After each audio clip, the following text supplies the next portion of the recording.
आपने CSS English ऐसे में 80 मार्क्स लिए, जबकि जो एवरेज स्कोर है जो कि पास भी कर लेते हैं वो 40 से 45 स्कोर है, या मैक्सिमम लोग 50 ले लेते हैं।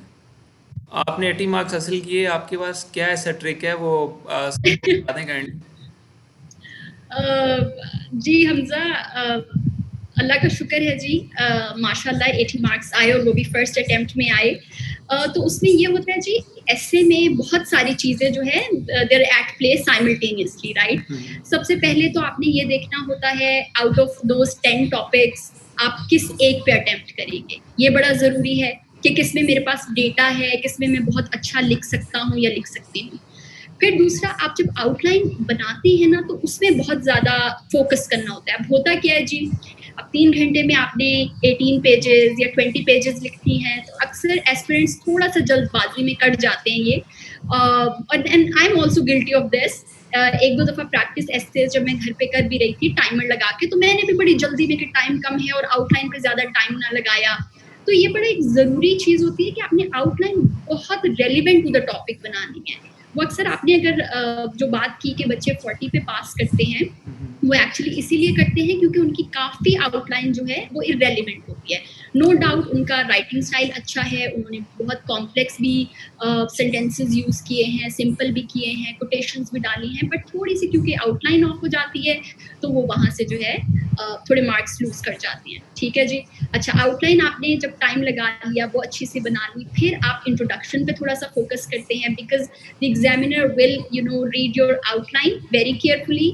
He or she will go through your introduction very carefully, and then he or she will skim through your paper and read your conclusion.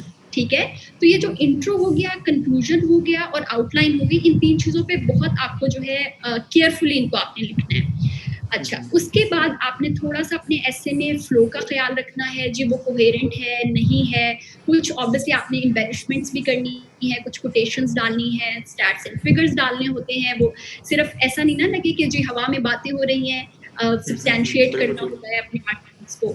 तो मेरे ख्याल में ये कुछ ऐसी टिप्स एंड ट्रिक्स हैं जो शायद मैंने पेपर में कर दी थी और जिसकी बुनियाद पर मुझे शायद 80 मार्क्स मिल गए। अच्छा मैम जारिया, ये जो सीएसएस ऐसे में अगर हमने मैक्सिमम स्कोर करना हो, 80 तो आपने कर लिया, लेकिन हम 60 का अगर टारगेट रखें तो ये 70 का टारगेट रखें, तो उसके लिए हमें तैयारी किस तरह करनी चाहिए? जिस तरह हमारे पास 6-7 माह हैं बिल्कुल। पेपर्स तक, तो उसके लिए हम चीज़ों को किस तरह अरेंज करें, किस तरह रिवाइज करें, और क्या स्ट्रेटजी होनी चाहिए हमारी उसके लिए?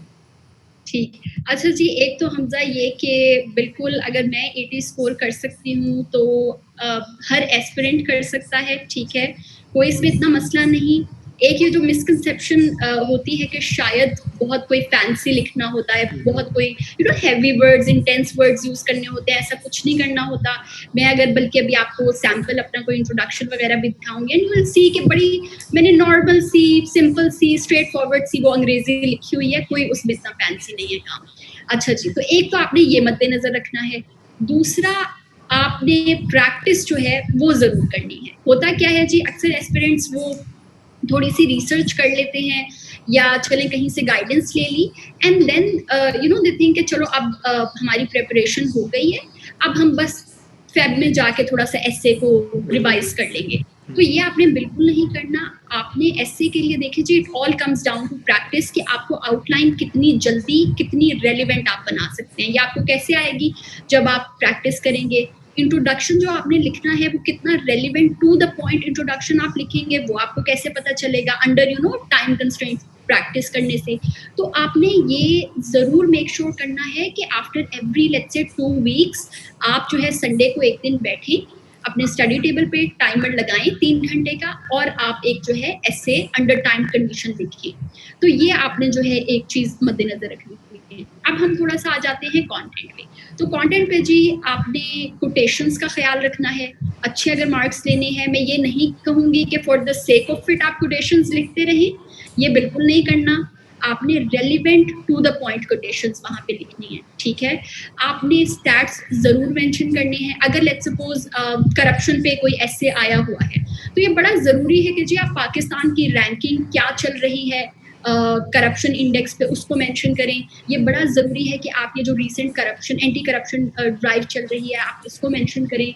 आपने कोई 1-2 केसेस जो हैं वो मेंशन करने हैं और आपने ये ख़्याल रखना है कि जहाँ भी आप कोटेशन मेंशन कर रहे हैं, जहाँ भी आप स्टैट्स मेंशन कर रहे हैं, you use your marker for that, ठीक है?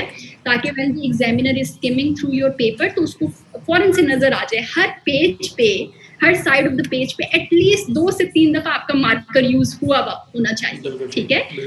तो ये आपने कुछ जो है टिप्स आपने जहन में रखनी है।